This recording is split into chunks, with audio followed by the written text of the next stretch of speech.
Welcome back, everybody. Broadcasting from Saldanha Bay and taking a look at aquaculture and some of these cultivated oysters that we're about, I think, cultivated. Yeah, of course, it's cultivated. I mean, I'm beginning to doubt myself. I got Kevin Ruck here, who's the CEO of Blue Sapphire Pearls Oyster Farm. So I've been looking at these all morning, so it's about time that I get to talk about them now. Welcome to Morning Live. Yeah, thank you. Good. So you now have this business and this particular product. Talk to me a little bit about it. Okay, well, my farm is a bit of a niche farm, small farm compared to some of the other ones. There's about 4 producers of oysters in the bay, and we started producing them in about 2008, and the company's grown since then. And it's not an endemic oyster, it's a Pacific oyster.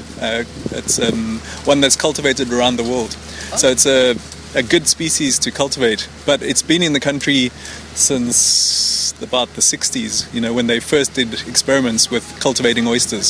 So it hasn't become an invasive species.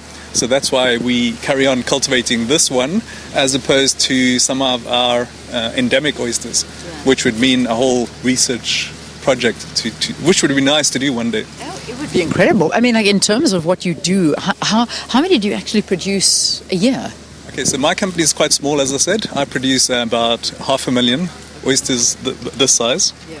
And other companies would produce, say, 2 million. So the total production in the bay would be around, say, 3 million oysters a year. Right. And I mean, this is it for, do you export as well?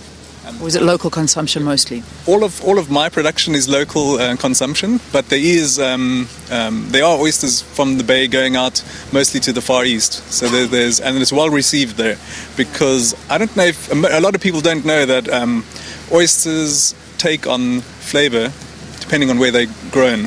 So they have different characteristics. So this oyster can be grown in New Zealand, Australia, Canada, and they'll all have their own characteristics, much like wine. Yeah. That's absolutely incredible. All right, I'm going to ask you to sort one out for me while I have another conversation on my right-hand side here with who happens to be the fishing harbour master by my side. You're going to have to help me here. Yeah. I know you as Mr. Kwinda, but help me out with your first name. Ndivhuwo is my name. Okay, Ndivhuwo. Thank you so much. It's so lovely to have you here and to be broadcasting from here. Tell us about the various operations, because I mean, I've been so busy running around the harbour today. Talk to me about the type of operations that are happening here. Thank you. My role here in the harbour is the harbour master. I'm responsible for day-to-day management of the fishing harbour. That includes the dry docking of the vessel, accommodation of the vessel, and flaking of the fish from the flaking shed, and also the access control.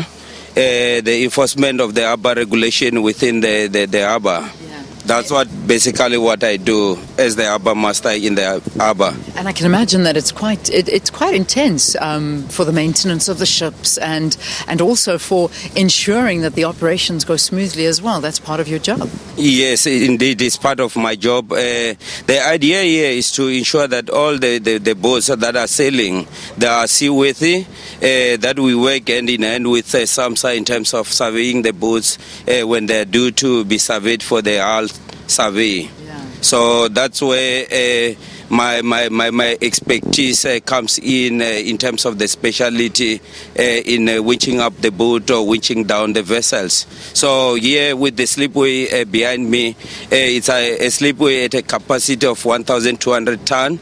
We were one of the biggest slip facility in 12 proclaimed fishing harbours. Amazing. Now, I'm watching a seal swimming right there behind me, but at the same time, I'm also having a look at this sunken ship here. What's the story with this ship? Let's take a quick little walk over here. So we've got this ship. When did this happen?